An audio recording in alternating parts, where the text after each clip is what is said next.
हृदय की बात बता रहा हूं, आप अंदर से इनके आश्रित हो जाइए। इनका एक नाम है चित्त चोर। तो चित्त की ही तो वृत्ति है, जब मूल चुरा लिया तो वृत्ति कहां जाएगी? बस इन्हीं से कहो, हमारी उपासना क्या है? महाराज हमारे चित्त को चुरा लीजिए, आप हमारी चित्त वृत्ति को अपने में लगा लीजिए। मेरी सामर्थ्य नहीं और नहीं है। आप सब उपासक हैं, वृंदावन वास कर रहे, सब वैरागी हैं प्रायः यहां जो अंदर बैठे हुए। आप देखिए निरंतर भजन की वृत्ति खोजने पे भी नहीं मिल रही है। आप देख लीजिए और आप रोते रहिए, किसी दिन कुछ ना कुछ ऐसा होगा, क्योंकि वो है कि आप खुद देखेंगे। आज के ही सत्संग में था, जैसे पलकें स्वतः लगती और खुलती है, जैसे हृदय स्वयं धड़कता है आपका, उसमें कोई ऐसा नहीं कि हम हृदय धड़का रहे हैं, ऐसा तो नहीं है ना। जैसे श्वास स्वयं ऊपर नीचे श्वास प्रश्वास की प्रक्रिया होती, ऐसे ही अखंड भजन स्वयं जागृत हो जाता है।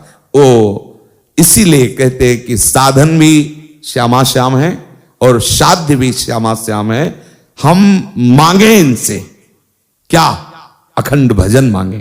प्रीतम, अब हमें पता चल गया है कि आप ही भजन रूप से स्फुरित होते हैं, क्योंकि अंतःकरण और अंतःकरण की वृत्तियों के आप ही प्रकाशक है। महाराज, अगर आपको संसार का ही चिंतन कराना था तो वही दूल्हा दुल्हन लड़का बच्चा यही प्रपंच में उसी में रखते। अब ले आए इधर और चिंतन कराओ उधर का, तो महाराज बहुत भारी दंड दे रहे हो। इसलिए कृपा सिंधु, जब इधर लाए हो तो जो भी मसाला अंदर है उसे भी चुरा लो।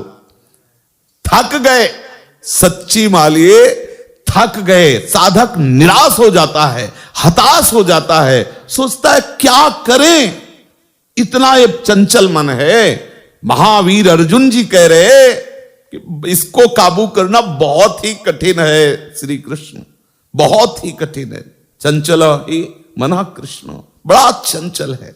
और आपको सच्ची बात कहते हैं, ये मन भी यही है, दूसरा नहीं है। इंद्रियाणाम मतलब, अरे महाराज चंचल स्वरूप शांत हो जाओ, शांत हो जाओ, अब प्रभु मत दौड़ाओ, नाथ बहुत थक गया, अब कृपा कर। इसीलिए प्रार्थना में बहुत बल है। भगवान का अवतार किसी साधना से नहीं हुआ, प्रार्थना से हुआ है। जिस समय त्राहिमाम मचा था, तो गौ रूप धारण करके पृथ्वी समस्त देवता ब्रह्मा जी शंकर जी के साथ क्षीर समुद्र में जाके प्रार्थना की, तब प्रीतम श्री कृष्ण का आदेश अवतार हुआ। ऐसे ही रामावतार में जय जय सुरनायक जन सुखदायक प्रणत पाल भगवंता गो द्विज हितकारी जय सुरारी सा, ऐसा प्रार्थना हम कभी कभी ऐसा करें कि जब आर्त भाव आवे, दैन्य भाव आवे, हम अपनी उपासना से निराश हो रहे हो, तब इनके समीप बैठ करके भले मुख से मत बोलो, पर अंदर ही अंदर इनसे बातें करो कि प्रभु आपसे बढ़कर कोई और है क्या? नाथ देखो, कभी काम जला रहा है, कभी क्रोध जला रहा है, कभी द्वेष जला रहा है, नाथ हार गया। आपका निरंतर भजन करना चाहता हूं, पर मेरे से नहीं हो रहा, ये वृत्तियां फिसलती चली जा रही। हे मेरे करुणा में गुरुदेव, हे करुणा में गोविंद, हे प्रिया प्रीतम, कृपा करो मेरी वृत्ति आप में लग जाए। कभी कभी आर्त भाव से पुकारो।